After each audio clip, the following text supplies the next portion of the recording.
सत साहिब सतगुरुदेव की जय। बंदी छोड़ कबीर साहिब जी की जय। बंदी छोड़ गरीबदास जी महाराज जी की जय। स्वामी राम देवानंद जी गुरु महाराज जी की जय हो।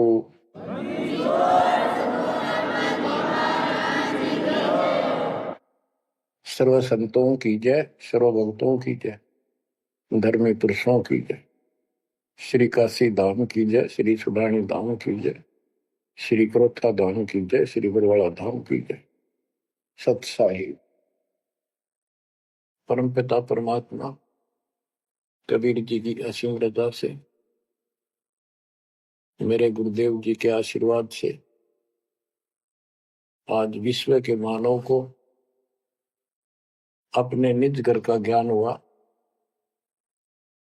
सब सदग्रंथों का सार परमात्मा के द्वारा बताया अध्यात्म ज्ञान प्राप्त हुआ और ये जन्म और मरण प्रत्येक देशवर की योनियों में, शरीरों में तृप्ति क्यों हो रही है, इसका ज्ञान हुआ।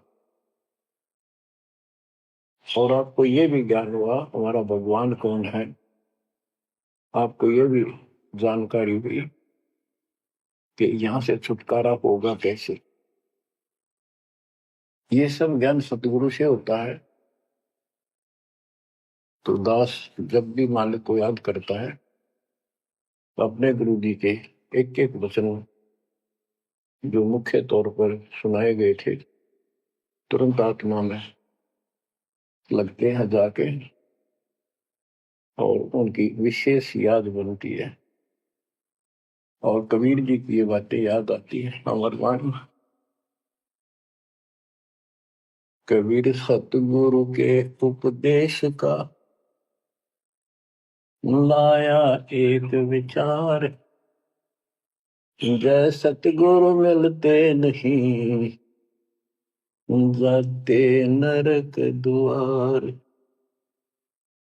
नरक द्वार में दूत सब करते खिंचातान, उनसे कबू नहीं छूटता फिर फिरता चारों खानी। कबीर चार खनी में भरमता कबहू न लगता पार। 100 फेरा सब मिट गया मेरे सतगुरु के उपकार। जय जय सतगुरु मेरे की, जय जय सतगुरु मेरे की। सदा साहिबी सुख से बसियो अमरपुरी के डेरे। गुरुदेव की जब ये उपकार याद आता है उसके प्रति अनायास ही अपने आप उसकी जय जयकार करने को आत्मा पुकार उठती है। बच्चों, ये जो ज्ञान दास सुना रहा है सब सदग्रंथों शास्त्रों से प्रमाणित है और खुद परमात्मा स्वयं परमेश्वर बना के ये हमें ज्ञान बताया और फिर अपने बच्चों को ऊपर लेके गए, फिर नीचे छोड़ा। उन्होंने दिल खोल कर सच्चाई बताई, अपने समर्थ की जानकारी दी। उस घर का सुख और यहाँ के नरक का कष्ट याद दिलाया जो सत्य है। आज कोई सुखी नहीं धरती पर। इस बात को आप आसानी से समझ लेना। कबीर साहब कहते झूठे सुख को सुख है मान रहा मनमोल। एक छोटा सा गुजारा हो गया, अफसर बढ़ गया, नौकरी लग गई, कार होगी, कोठी होगी, माचा माचा करे। कल को मृत्यु के बाद वही कुत्ता बनकर उस कोठी के बाहर बैठेगा, कोई टूक नहीं डालेगा। ये कष्ट याद रखो जब ये भक्ति बनेगी। वैसे भक्ति हो ही नहीं सकती क्योंकि मनुष्य जीवन के अंदर इतनी राहत मालिक देता है, उसको वो सुविधा खूब मिलती है। जैसे बच्चे स्कूल जाते हैं, पढ़ाई करते हैं, तो माता पिताओं को पूरी सुविधा देते हैं, अपनी स्थिति से बढ़कर, अपनी औकात से भी ज्यादा उन बच्चों पर खर्च करते हैं। और वो बच्चे पढ़ाई ना करके उन पैसों का दुरुपयोग करते हैं, उस समय का दुरुपयोग करते हैं कि तब बकवाद करें, फिल्म देखें या खेल में बड़े रहे, तो अंत में वो फेल होकर के मजदूर लगते हैं। दास हरियाणा की इरिगेशन डिपार्टमेंट के अंदर सिंचाई विभाग में जूनियर इंजीनियर की पोस्ट पे था, तो वहां काम चल रहा था, हम खड़े थे, मजदूर भी थे, हमारा माइनर इरिगेशन का काम था। एक रोड का निर्माण हो रहा था, वहीं पर रोड के निर्माण पर मजदूर वहीं थे, हमारा भी काम उनके पुल बनाकर पार करना था, सड़क को निकाल के वहीं खड़े थे। उनका एक्शन आया और फिर वो चला गया अपना देख दाख के। उस एक्शन के जाने के बाद एक मजदूर कहता है, ये मेरा क्लास फेलो था, मेरा सहपाठी था, मैं बकवादों में बड़ा रहा, पढ़ा नहीं, खेलने जाता, बीच में स्कूल छोड़कर बाहर भाग जाते, और मैं फेल हो गया, ये पास हो गया। देखा जिसकी किसी मोह है, गाड़ी में चलता है, बढ़िया कोठी बना ली है, और मेरे बच्चे वही रेत में पड़े हैं। यूं कहते हैं उसकी आंखों में पानी आ। कबीर साहब कहते, आज 6 दिन पाछे गए, गुरु से किया ना हित, अब पछतावा के करे, चिड़िया चुगी खेत। इसी प्रकार बच्चों, आज आप इस परमात्मा के कॉलेज में, स्कूल में, यदि आप ठीक से नहीं पढ़ोगे, नहीं सत्संग सुनोगे, सेवा नहीं करोगे, दान नहीं करोगे, मर्यादा का पालन नहीं करोगे, फिर ऐसे रहोगे। कबीर साहब कहते हैं, खिड़की दे दे रोवेगी सुरता, जब तुम चल लेगी अकेली। हे आत्मा, जिस परिवार को और जिस ठाठ बाट को, जिस राज को, जिस पद को देख कर आज जो भगवान याद नहीं आता, नालायक, यू तेरे साथ नहीं जाएगा। जिस दिन यम के दूध घसीट के ले जाएंगी, टक्कर मारेगी इधर उधर, डड्डा होगी बुरी तरह तरीको होगी सुनेगी। खिड़की दे दे रोगी सुरता, जब तू चल लेगी अकेली, आंख खोल दे। बच्चों, ये साफ बातें हैं, कति स्पष्ट है, 100% सत्य है, 200%, 1000% सत्य है, पर यह आत्मा क्यों ना मानती, यो मन ना मानने देता, तो यो मनाना पड़ेगा। अब इसका तरीका यही है, सत्संग सुनो, मनन किया करो, थोड़ी देर बैठ कर सोचा करो। यो नहीं बस सत्संग सुन रहे, बस बंद हुआ फटाफट बातें, वो करूंगा वो करूंगा, कर तो सारा लो, उसके अंदर भी परमात्मा मदद करेगा, तुम्हें लाभ मिलेगा ना, कति सिर पटक लियो, कोई राहत नहीं मिलेगी। अगर यूं सेठ बनते हो तो सारे बन जाते, सारे बाजे बाजे, फिर पल्ला कुछ भी को नहीं। बच्चों, आंख खोल लो बस। मैं तो आखिरी सांस तक ये बोलूंगा, क्योंकि मेरे अंदर तो ये फीड कर दिया मेरे दाता ने, मेरा कर्तव्य बना दिया, मैं अपने कर्तव्य पर उनको बोलूं नहीं। आगे आपकी किस्मत, आपके कर्म, आप कितना इसके ऊपर खरे उतरोगे, कितना इसको फॉलो करोगे। ग्रीव न्योली नाद सुभान गति, लड़े भुजंग हमेश, जड़ी जान नाम जगदीश है, विष नहीं व्यापै शेष। एक वाणी में कितना गजब का ज्ञान भर दिया। न्योल नाद सुभान गति, लड़े भुजंग हमेश, जड़ी जानो जगदीश का नाम है, नाम जगदीश है, विष नहीं व्यापै शेष। एक छोटा सा जानवर होता है, गिलहरी से थोड़ा बड़ा, न्योल, नेवला, और सांप कितना बड़ा होता है, तो कितना बड़ा सांप ताकतवर हो, न्योला उसको मार देता है, उसको पराजित कर देता है। कैसे करता है?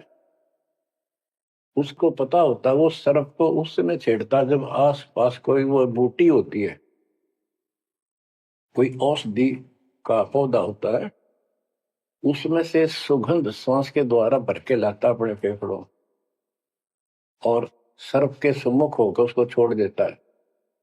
उस जड़ी की स्मेल से, उसकी महक से वो सर्प डगमग हो जाता, उसको चक्कर आने लग जाते हैं। उस जड़ी में इतनी ताकत है, वो सर्प को कंडम कर देती है, उसको होश नहीं रहता। तो सर्प फिर भागने की चेष्टा करता है और नेवला उसकी मुंडी पे बैठकर उसको पकड़ कर ऐसे रगड़ देता है, बार बार श्वास छोड़ता रहता है, वो मर जाता है। तो बच्चों, यहाँ परमात्मा के ज्ञान को, परमात्मा की शक्ति और उस नाम की महिमा को परम पूज्य आदरणीय संत गरीबदास जी महाराज किस प्रकार डिफाइन करते हैं। गिरिवन्योल नाद सुभान गति, लड़े भुजंग हमेश, जड़ी जानो नाम जगदीश है, विष नहीं व्याप शेष। के दो ये मंत्र आपको दिए हैं, ये परमात्मा का नाम जो है, ये वो जड़ी है, नाग दमन जड़ी है। ये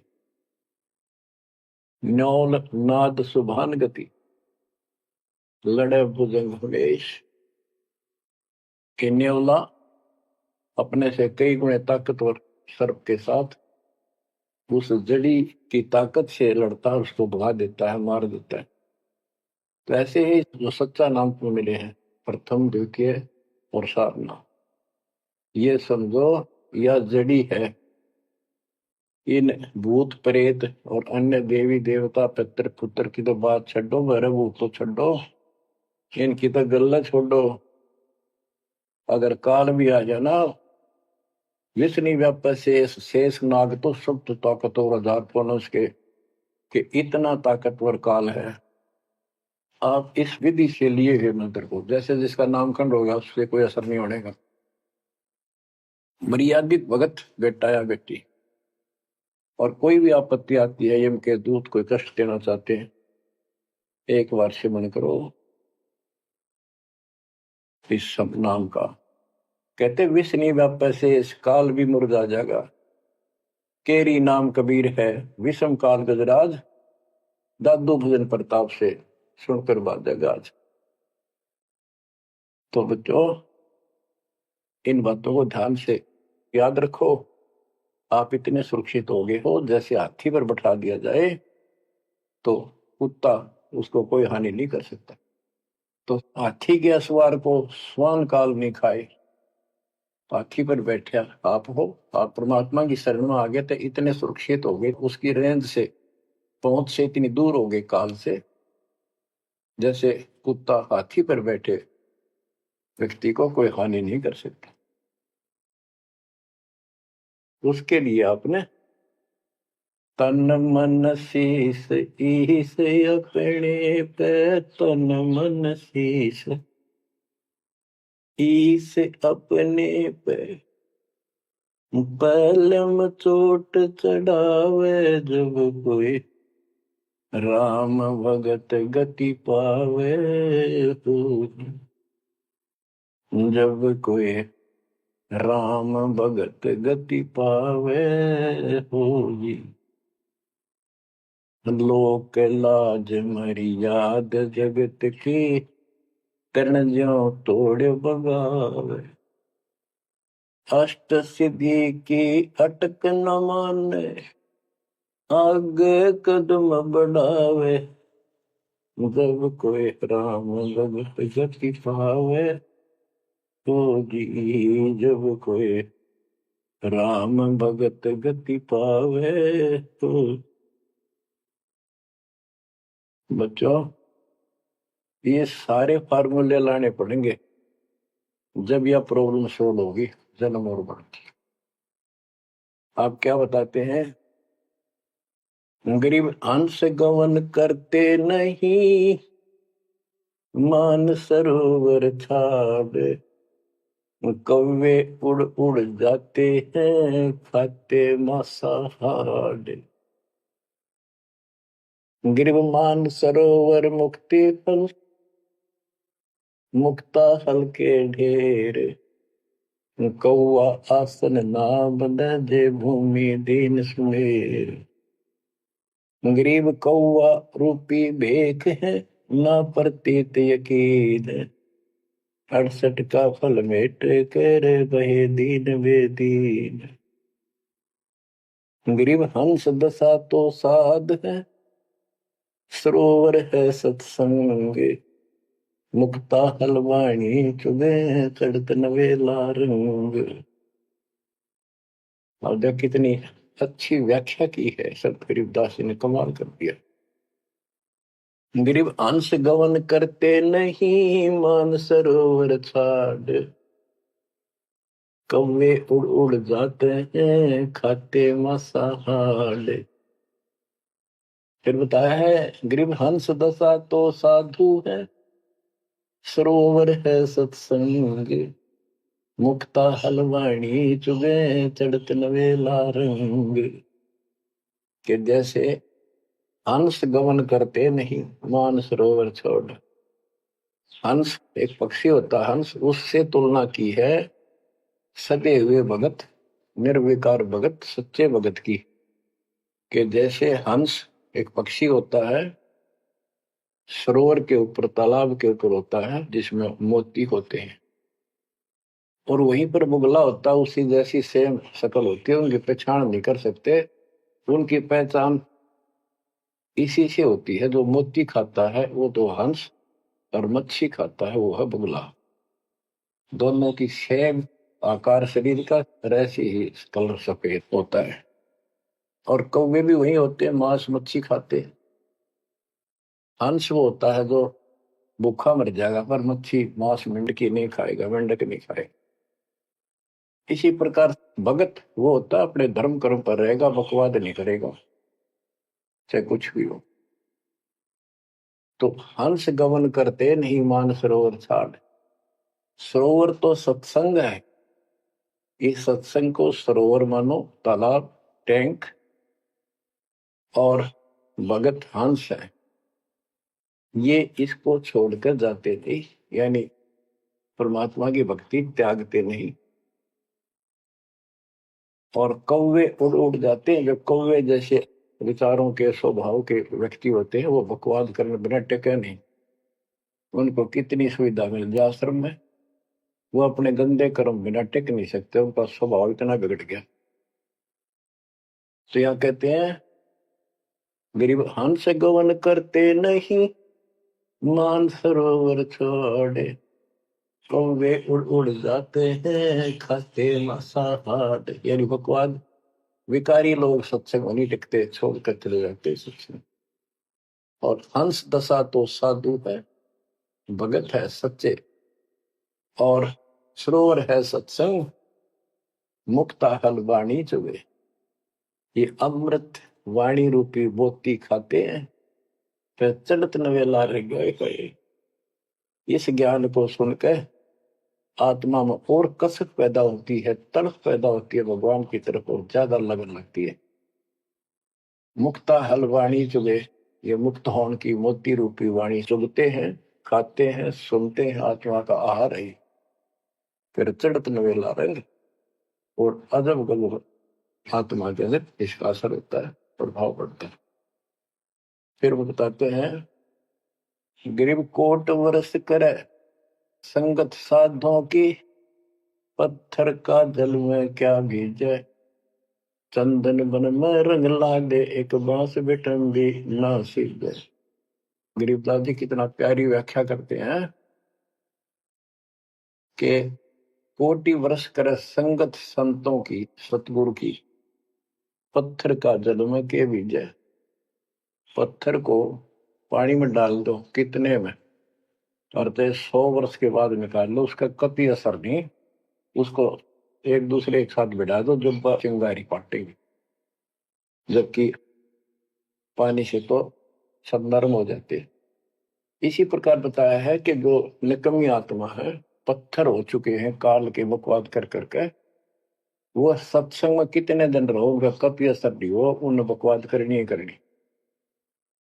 गरीब कोट वर्ष करो संगत साधुओं की, पत्थर का जल में क्या बीजे, और चंदन बनना रंग ला दे, एक बांस बिटम भी ना सीधे। चंदन का एक पेड़ होता है, उसमें से समय निकलती है बहुत सुंदर, गुड समय। और आसपास के जितने पेड़ उसके पास होते हैं, उनमें भी उसकी स्मेल से, उनमें भी स्मेल आनी शुरू हो जाती है। अगर उसको काट दिया जाता है दूसरे वृक्ष को, उसकी लकड़ी कहीं ले जाते हैं बाहर, तो उसमें स्मेल आती है, लोग चंदन समझते हैं। और कुछ नकली व्यापारी उनको चंदन के रूप में बेचते भी हैं। कहने का भाव ये है कि सतगुरु के पास रहने से, सत्संग सुनने से अच्छी आत्माओं का तो असर पक्का होगा। लेकिन बांस बिटम भी ना सीधे। बांस का जो होता है पेड़, एक जैसा बांस देखा आपने, ये पेड़ होता है इसका, लंबे लंबे होते हैं, इस पे चंदन का कोई असर नहीं होता।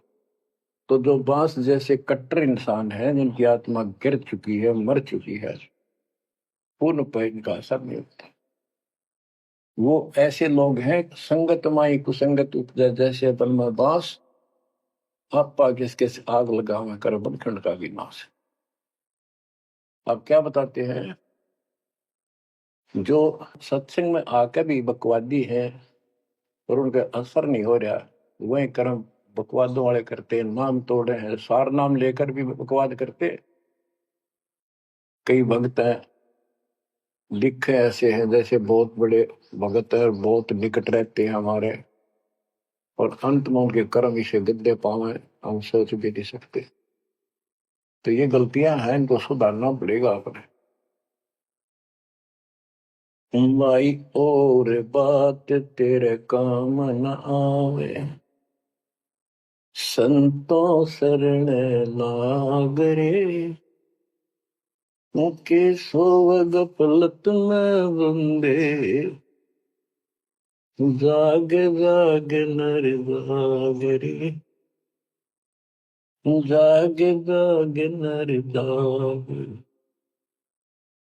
उठ सवेरे हुक्कावर लिया, मुके जाग्या नर भाग रे, शुक्रम किया ना करी रे बंदगी, फुटे तेरे भाग रे, फुटे तेरे भाग रे। इस तन सराय में जीव मुसाफिर, करता रहे दिमाग रे, रात बसेरा कर ले डेरा, चले सवेरा त्याग रे, चले सवेरा त्याग रे। बगैर सच्चे ज्ञान के इंसान सारे जीवन में अपने मनमुखी अटपट करके, यूं कर दूंगा, वो कर दूंगा, कोठी बना दूंगा, उसने ऐसे ठग लूंगा, ये ऐसे कमा लूंगा, यहाँ जमीन इतनी सस्ती मिले है, ऐसे कर लूंगा, कर ले। लेकिन भक्ति भी तो साथ कर ले। बरकत तो दाता ने देनी है, कर्म तो ज्यादा मिले नहीं, कितनी कोशिश कर लो। कर्म से अधिक लेना है तो धनी की शरण माना होगा। इस परमात्मा कबीर जी के हाथ में वो कलम है, जो पाप कर्म को काट के शुभ कर्म लिख देता है।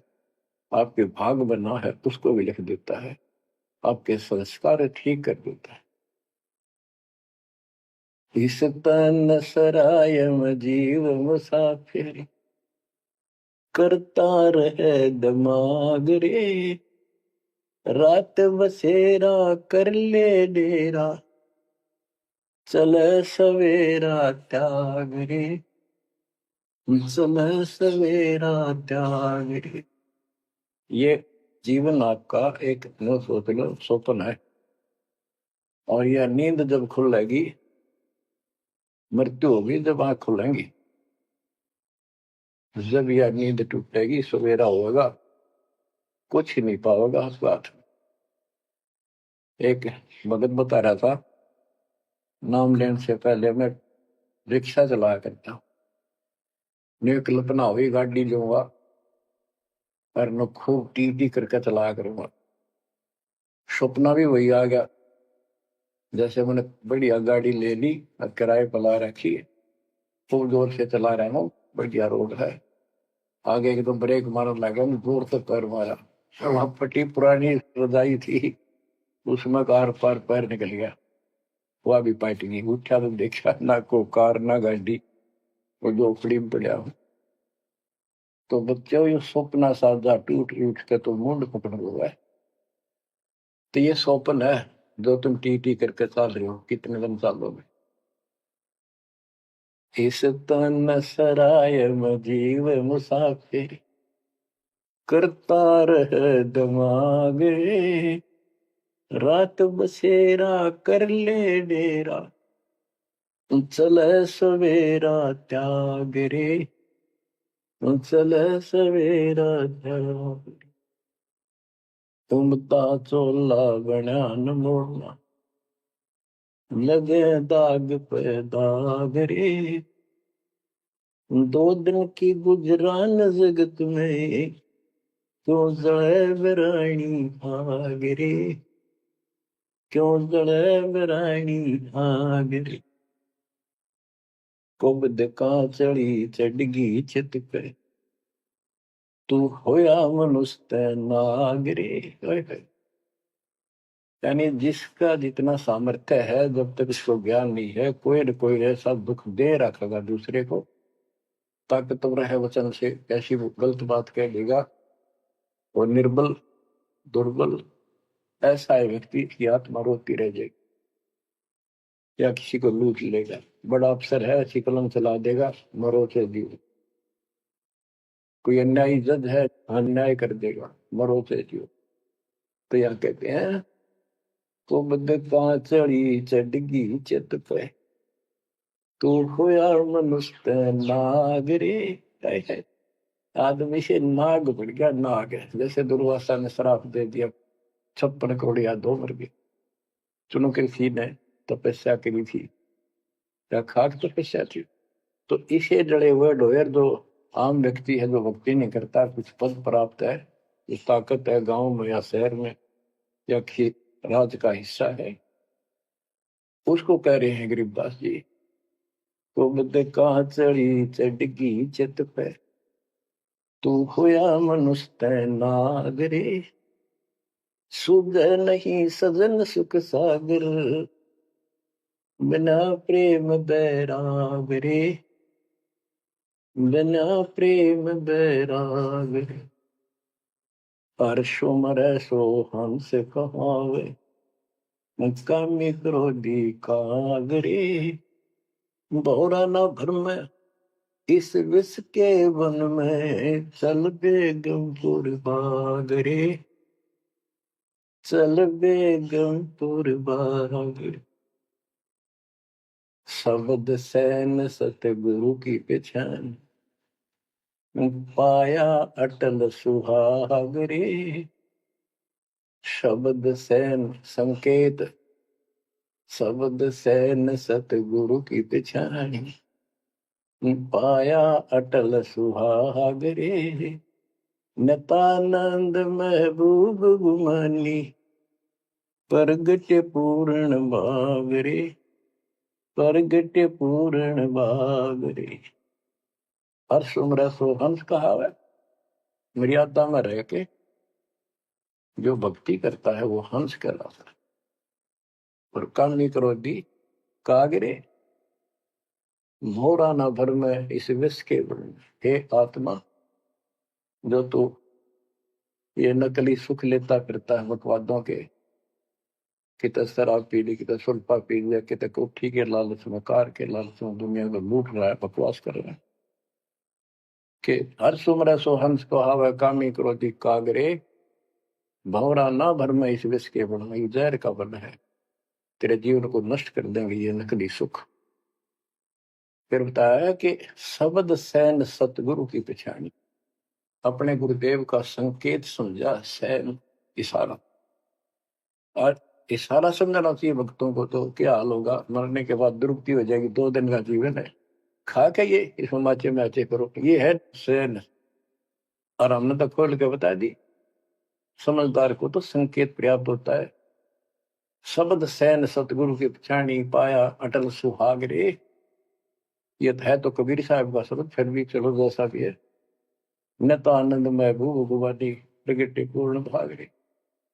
अब सतगुरु से बात शुरू हुई थी, ये नित्यानंद जी भी कहते हैं कि मेरा महबूब सतगुरु गुमानी दास, मेरे कोई अच्छे भाग थे जो मुझे इनका मिलन हुआ।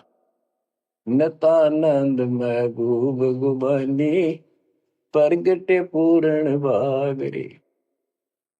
तो बच्चों, आप इन बातों पे ज्यादा ध्यान दिया करो जो सत्संग के अंदर बताई जाती है। जो सत्संग जो है ये एक टीचिंग है, टीचिंग।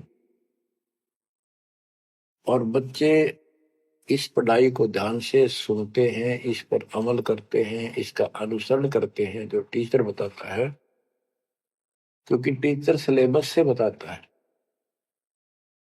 और सिलेबस से बताया हुआ जो भी ज्ञान है उसको स्टूडेंट्स ठीक से याद करते हैं, उसका अभ्यास करते हैं, तो जब परीक्षा होती है वे सफल होते हैं। अब ये आपकी जो क्लास लग रही है ये उस कबीर भगवान की आप पर एक न्यारी रजा और है, अलग से हुई है। और समय अनुसार जहां भी आवश्यकता पड़ रही है परमात्मा समय पर अपने बच्चों को उसी तरह वो सुविधा दे रहा। सत्संग के दौरान बहुत एकाग्र चित्त से सुना करो। ये समझो कि गुरु जी सामने खड़े हैं, देख रहे हैं। जैसे क्लास के अंदर टीचर खड़ा होता है, पढ़ा रहा होता है, प्रोफेसर पढ़ा रहा होता है, तो बच्चे बहुत सावधानी से और शिष्टाचार से एक एक बात को ध्यान से सुनते हैं। फिर टीचिंग के बाद अपना सामान्य बातें भी करते हैं, नहाना धोना खाना पीना सारा कुछ करते हैं, खेत का काम भी करते हैं, माता पिता का हाथ भी बटाते हैं, करते हैं। लेकिन जो टीचिंग के दौरान उसने सुना है वो भूलना नहीं चाहता, वो उनको अलग से कुछ देगा। और उसके सुनते सुनते सुनते वो एक दिन एमएससी, टेक, इंजीनियरिंग, डॉक्टरी, पता नहीं क्या क्या पढ़ाई पढ़कर विद्वान बन जाते हैं। इसी प्रकार आप इस ज्ञान को सुनते रहोगे, सुनना पड़ेगा। हजारों से ज्यादा सत्संग रखे, उनको ऐसे ही सुना करो, 1 घंटा अवश्य लगाओ। दिन में 1 घंटा भी लगाओगे तो भी बहुत कुछ मिलता रहेगा, भूल नहीं पड़ेगी। काल का आपके ऊपर बहुत भयंकर दबाव है, बहुत प्रेशर है। इतना ज्ञान सुनते हो, जितना दास चाह रहा है आपके अंदर वो प्रेरणा अभी बनी नहीं है, पर बहुत कुछ बात लवा लगी है। निकट हो और सुनते रहो। और ये समय निकालना भी मालिक की कृपा है ना, तो कल पता नहीं इस समय को कहाँ बिरान माटी में दुर्गति के अंदर लवा दे, कोई और समस्या खड़ी कर देगा, सारी टेंशन वही दिमाग वहां घूमता रहेगा, या कोई बीमारी हो जाएगी उस पर टेंशन, हॉस्पिटल में पड़े रहेंगे। तो ये परमात्मा की असीम रजा आपके ऊपर है, एक कलम तोड़ कृपा है। और ये बातें कहने सुन की नहीं, ये कर पाड़न की है। ध्यान दो, इस गंदे लोक की स्थिति से आपको पूर्ण रूप से परिचित करा दिया गया है। यहाँ एक पल का भरोसा नहीं, तुम क्यों आंख बंद करके बैठे हो इस गंदे लोक में, इसी व्यवस्था में उलझे रहोगे क्या? ठीक है, अपने निर्वाह के लिए करना पड़ेगा, करते रहो, पर भगवान की कसक दिल में अलग से रहनी चाहिए आपके। एवं नहीं सुनना, सुना दिया तुमने, सुन लिया, थोड़े बहुत मंत्र कर लिए, सुबह दोपहर शाम की आरती कर ली, अच्छी बात है, लेकिन यह कसक पैदा नहीं हुई तो बात फिर अधूरी रह जाएगी। आप क्या बताते हैं? गरीब दरस परस नहीं अंतरा, रूमी वस्त्र बीच, पारस लोहा एक डग, पलटे नहीं अभीच। उदाहरण देते हैं कि जैसे कई भक्त ऊपर से इतने परम भगत दिखाई देते हैं और गुरु जी के कतीजा में बहुत निकट और अच्छी आस्था वाले हैं, लेकिन इससे बात बनेगा नहीं जब तक दिल से नहीं चाहोगे गुरुदेव को और मालिक को। एक उदाहरण दिया है कि दरस परस नहीं अंतरा, रूमी वस्त्र बीच। पारस एक पत्थर होता है, लोहे को टच करते ही सोना बना देता है, चाहे से छूते ही। और कहते हैं लोहे और पारस साथ साथ रखे हैं। यदि एक रूमी वस्त्र बाल जितना पतला कपड़ा, यदि इतना भी बीच में गैप रह गया पारस पत्थर और लोहे के, कितने दिन रखा रहो, उसमें कोई चेंज नहीं होगा, कोई परिवर्तन नहीं होगा। इसी प्रकार अपने गुरु और भगवान के प्रति जब तक आपकी आस्था कति दिल से नहीं जुड़ेगी, बिल्कुल दिल से, वो कसक आपको अपने आप महसूस होगी कि इस संसार में आपका कोई नहीं है। जितना भी परिवार रिश्तेदारी है, ये हमारे संस्कार पूर्व जन्म के लेन देन, ये ऋण उलझा पड़ा है। इस ऋण को भी अब दाता आसानी से सुलझाएगा, आपको पता भी नहीं लगने देगा, आपके संस्कार चेंज करेगा, आपके संस्कार बदल देगा, करेगा उसके जो दिल से जुड़ जाएगा, तन मन धन, मन कर्म वचन से मालिक पे समर्पित हो जाएगा।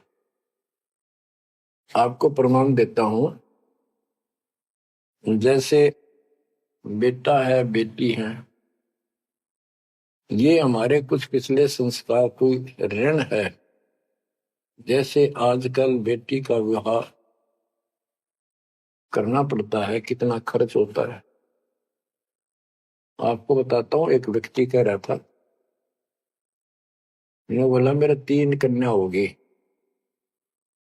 और हमारे यहाँ तो बहुत खर्च करते हैं, ब्याह पता खर्च करें करें 10-20 लाख तो कम से कम है, और फिर लड़की के बालक हुए तो अपने घर बुलाते हैं, माँ के घर, और उसके ऊपर फिर कम से कम 10 लाख रुपए यो खर्चा और होता, यो एक ब्याह और होता हमारे यहाँ। ये ऐसी परंपराएं हमने आप सर पर रखी है, और भी दूसरे समाजों में देख लो, बहुत खर्चे होते हैं, और लड़की को हमने अपने आप बोझ बना रखा है। बच्चों, अब परमात्मा ने कैसी कृपा की है, दास ने मालिक का आदेश और गुण अवगुण सारे क्लियर कर दिए कि भाई ऐसा करने से ऐसा हानि, ये करने से ऐसे लाभ। अब जैसे उदाहरण दिया आपको बच्चों का विवाह करने के लिए, श्री देवी पुराण के अंदर लिखा है कि देवी ने अपने तीनों पुत्रों की शादी ऐसे सिंपल वे से की, वचन से। 3 पुत्री उत्पन्न की, 3 वो पुत्र पहले हो रहे थे, वो वचन से पैदा की, वो अपने संसारी क्रिया से पैदा किए थे, और तीनों को बुला बुला के कह दिया, ले बेटा यह तेरी पत्नी, ये तो उसका पति, जाओ अपना घर बसाओ। ना कोई बराती था, ना कोई बाती था, ना कोई कढ़ाई चढ़ाई, ना बाजे बजाए।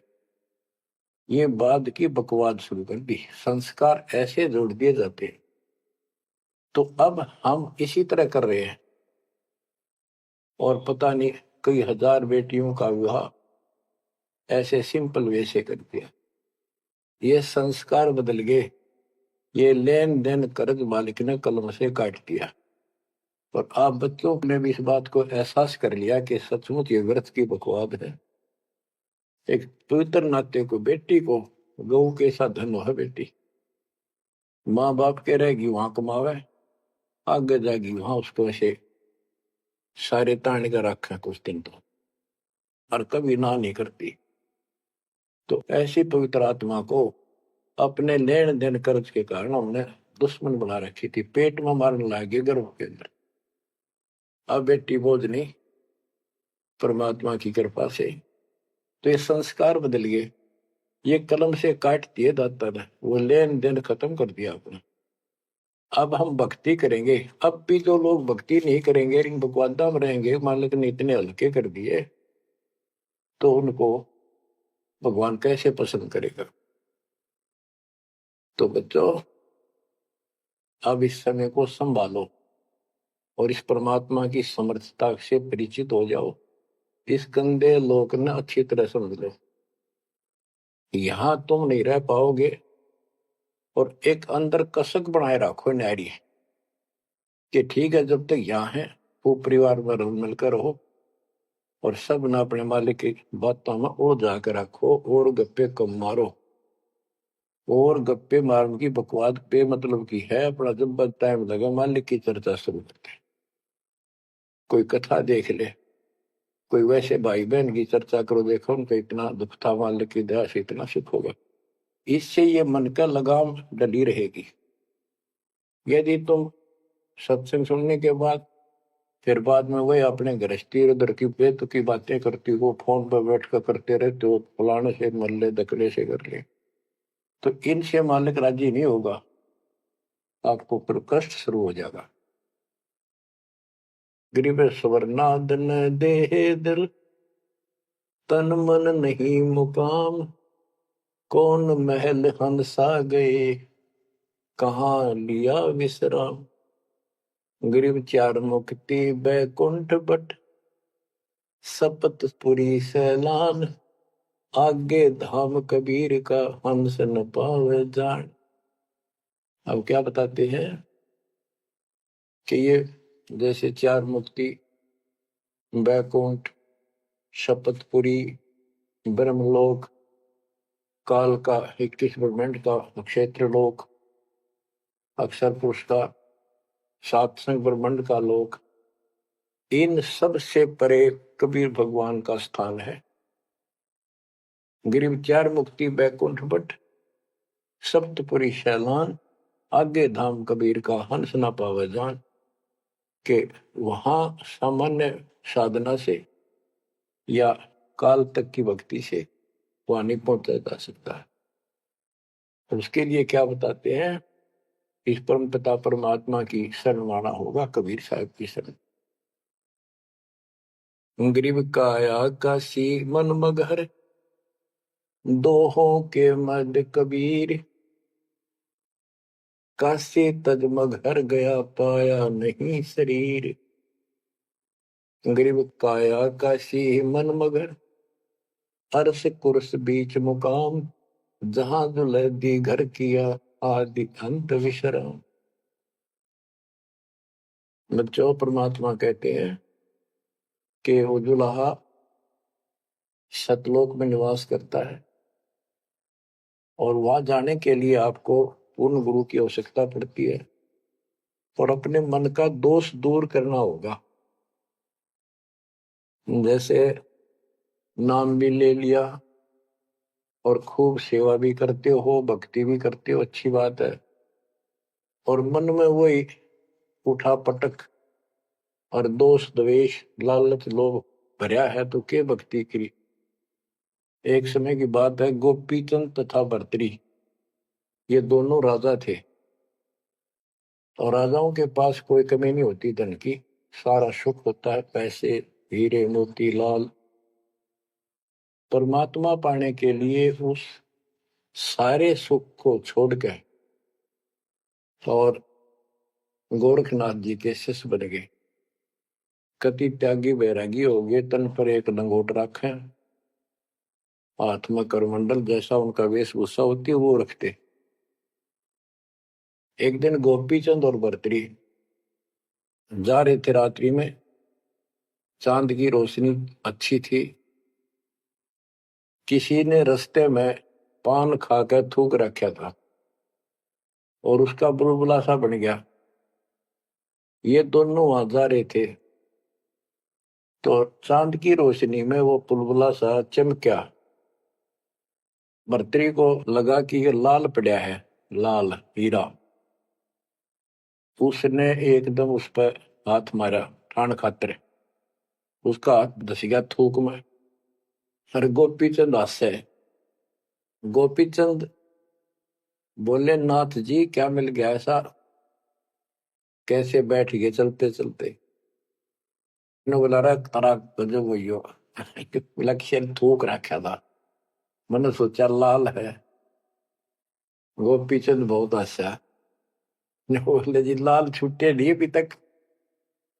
बोला भाई ये मन बड़ा निकम्मा है, मैंने सोची अब ठालिया डपड़ा पड़ा के काम होगा कि तो भंडारे कराएंगे, खर्च कर देंगे। तो बोले ठीक है। तो गरीबदास जी कहते हैं,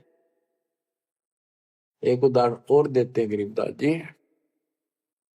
गरीब बेरा साटे बेचिया बैरागर सुल्तान, मालिन को जाना नहीं बेबुद्धि खेचा तान। गरीब शेर बेर पलड़े चढ़े, एक पड़ा भो माही, मालिन और सुल्तान को हिलकारे ले जाही। 2.5 लाख की पावड़ी, एक पैसे का बेर, देख अदब सुल्तान को कैसी डारी मेर। तो कहते 2.5 लाख के जूती थी जिसमें लाल और हीरे पन्ने जुड़े हुए थे और 1 पैसे का बेर। यानी मालन ने कहा कि बेर जो है 2.5 आने का शेर दूंगी, 2 आने के शेर। भूख लग रही थी सुल्तान को जब घर छोड़ कर चला, और सब त्याग दिए थे, कंबल लपेट रखी थी साल सा शरीर पर और जूती पहन रहा था वो कीमती। भूखा मरे था तो उसने कहा मैंने बेर दे दे या दोनों जूती रख ले, ये 2.5 लाख कीमत है। वो 2 अन्य के बेर, एक शेर तुलवा ली और जूती धर दी। तोलते समय एक बेर पालड़े से नीचे गिर गया तराजू से। सुल्तान ने ठाया फटदेश और मालन ने उसके ऊपर हाथ रख लिया कि मेरा है। सुल्तान का मेरा।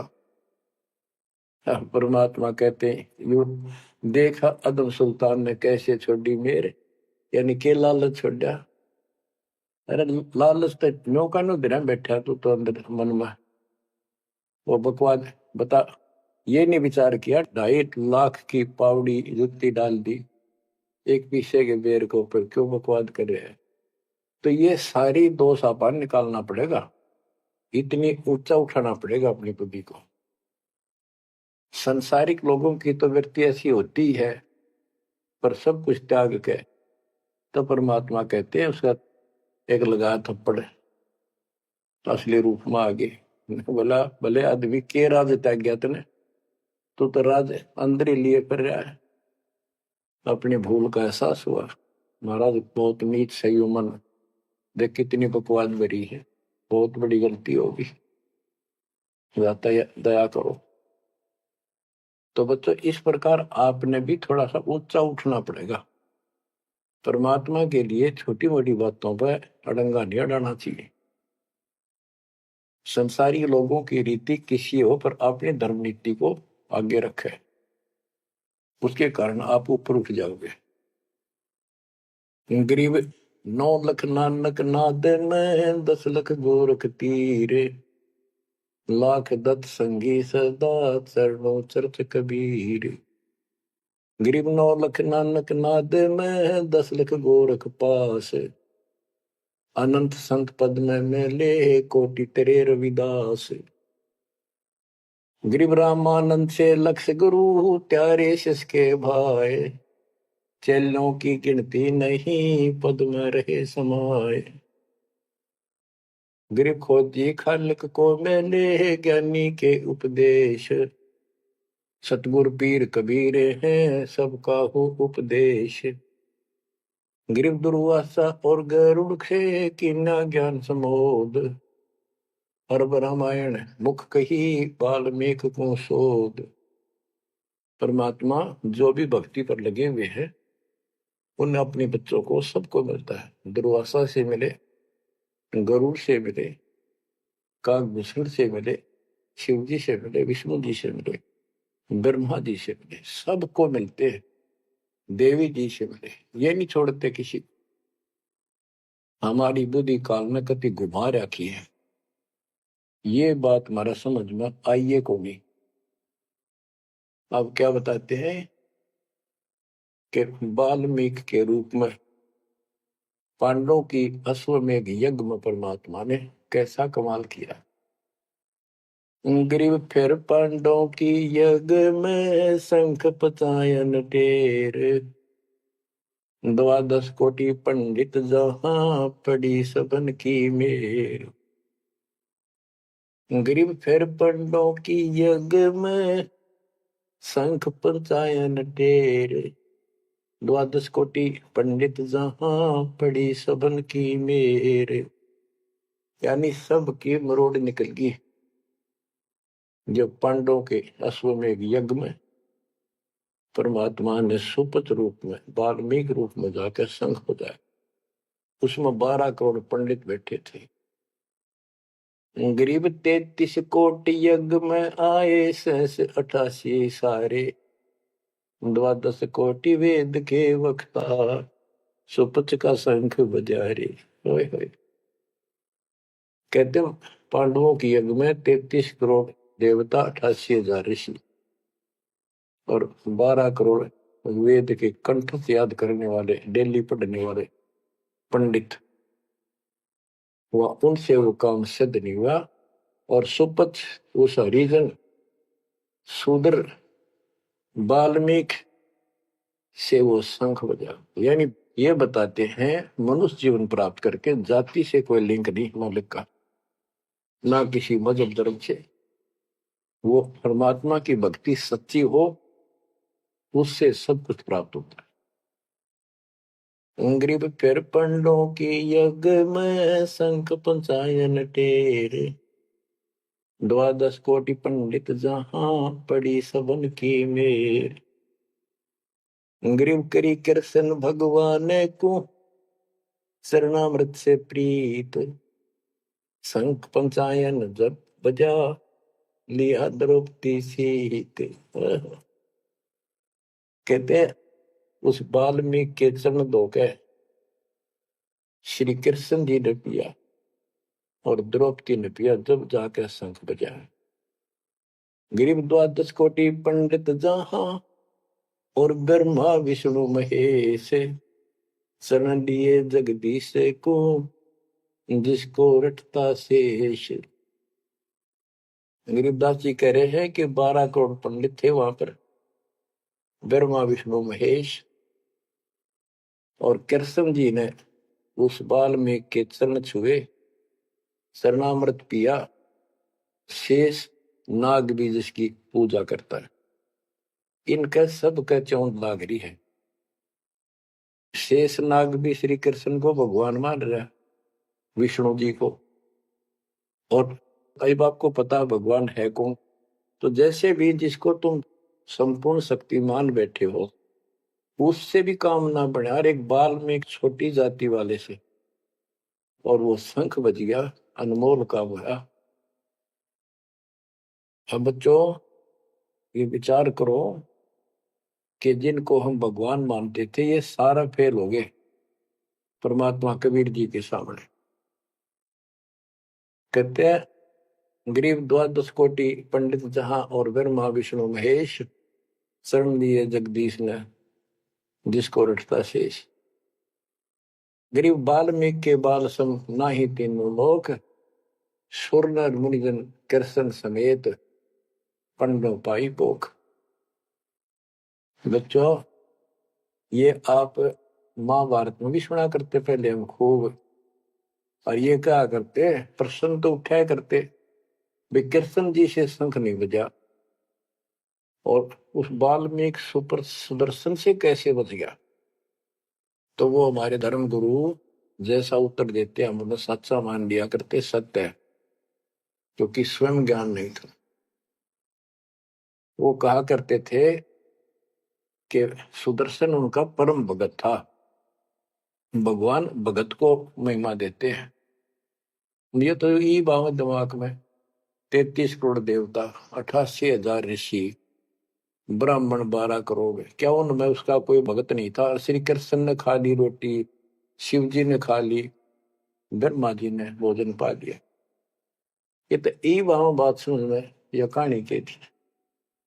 तो ये तत्व ज्ञान था, ये उड़ रखा था। नौ मन सूत, कबीर साहब कहते नौ मन सूत उड़ जिया, ऋषि रहे जखमार, सतगुरु ऐसा सुन जाते उड़ जिया ना दूसरी बार।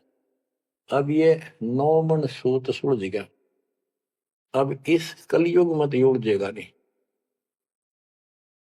बच्चों, अजब गजब कर दिया दाता ने आपके ऊपर कलम तोड़ दी, ऐसा निर्णायक दातन ज्ञान आपको प्राप्त करा दिया। देखो, आप शिक्षा ग्रहण करते हो, अच्छी बात है, इंजीनियरिंग कर ली, डॉक्टर बन गए, IAS IPS बन गए, या कोई और टीचर लाइन में चले गए। ये तो सिर्फ एक रोजी रोटी का काम है बस, इससे और कोई ज्यादा लाभ नहीं होने का। और ये रोजी रोटी भी सब ना मिलती, पढ़ ले तो पता नहीं कितने शिक्षा ग्रहण करते हैं बच्चे। यह शिक्षा आपको इसलिए दिलवाई है परमात्मा ने कि आप कल्याण करा लो।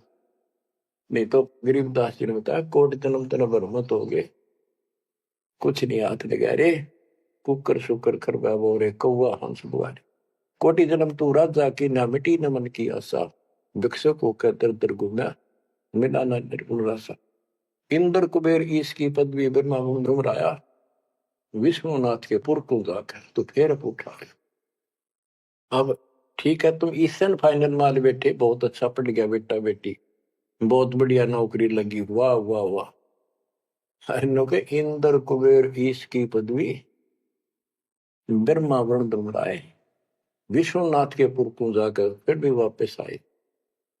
गरीब 3 लोक का राज जय जीव को कोई दे, लाख बधाई क्या करे जो नहीं नाम तेरे। एक छोटी सी पोस्ट या पद या मंत्री, मुख्यमंत्री, प्रधानमंत्री बन गया, छड़ दे इन गल्ला कुछ ना दे इन बातों में। एक कोडी का जीव नहीं जिसके पास सच्ची भक्ति नहीं। आपके ऊपर जो मालिक ने कृपा करती, पुण्यात्मा हो, आप सामान्य आत्मा नहीं हो। दास को 27 साल हो गए यही आवाज, यही परमात्मा की महिमा गुणगान करते करते। परमात्मा का कुत्ता हूं मैं, उसका निर्देश है, आदेश है, इसलिए आप धनियों को जगा रहा हूं, भौंक रहा हूं।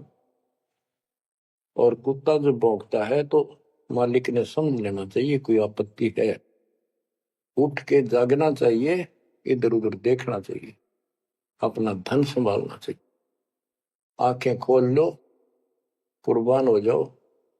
ये बार बार दास जो कह रहा है, कोई मूर्ख नहीं, मैंने कोई स्वार्थ नहीं आपसे, लेकिन आपका भविष्य, आपकी दुर्गति खड़ी दिखाई देती दास को। आपकी ऐसी ब्रान माटी असंग बार होली, कुत्ते कदे सुअर बनकर धक्के खाए आपने, अब भी डर नहीं लगता। अब तो ये नशा उतर जाना चाहिए आप लोगों का। क्या ये मैं भी बोलने जाऊं तुम सुने जाओ, या भेड़ वाले बीन मत बनाइयो इसने। इसका कुर्बान हो, जकड़े जाओ, मालिक के साथ लिपट जाओ, कुर्बान हो जाओ। ये कहने सुन की बात नहीं, ये कर पड़। क्या गरीबदास जी मूर्ख थे इतना मोटा ग्रंथ लिखा? क्या भगवान को लालच था आपसे जो 120 वर्ष तक हमारे बीच में इस गंदे लोक में कष्ट उठाया? आप उसके बच्चे हो, आप उसकी आत्मा हो, वो हमारा बाप है, वही माँ है, वो सब कुछ है, वो भाई है, वही बहन है। तुम्हें माता च पिता तुम्हें, तुम्हें बंधु च सखा तुम्हें विद्या च द्रविणम, विद्या और धन दाता तू ही है। तोमेव मम सर्वम देव देव, हे देवों के देव, हे मालिकों के मालिक, मेरे तो आप ही सब कुछ हो। ये भाव हो बेटा बच्चों तुम्हारा। ये वो पिता है, ये बाप भी यही है, माँ भी हमारा यही है, ये हमारा भाई भी यही है, सच्चा साथी सखा फ्रेंड भी यही है। अगर विचार करोगे तो जिनके ऊपर मुंह धोए बैठे हो, जिनके ऊपर तुम सारा मान रहे हो, चाहे आपका प्रधानमंत्री मित्र है, प्रधानमंत्री मर जाता है कि सारा था उसका, खुद मौत होगी कि रक्षा करी उस प्रधानमंत्री ने। और ये परमात्मा यहाँ भी साथी, संसार छोड़ के जाओगे बच्चों तो भी साथी। ऐसे साथी को बोल के आंख बंद करके बैठे हो, खोल लो नाक में, खोल लो बच्चों, मर बैठो इस मालिक को पाने के लिए। परमात्मा आपको सद्बुद्धि दे, आपके गंदे लोक की याद सदा बनी रहे, आपका भविष्य नरक बढ़ने से बचे, आपको मोक्ष दे दाता सत्साई।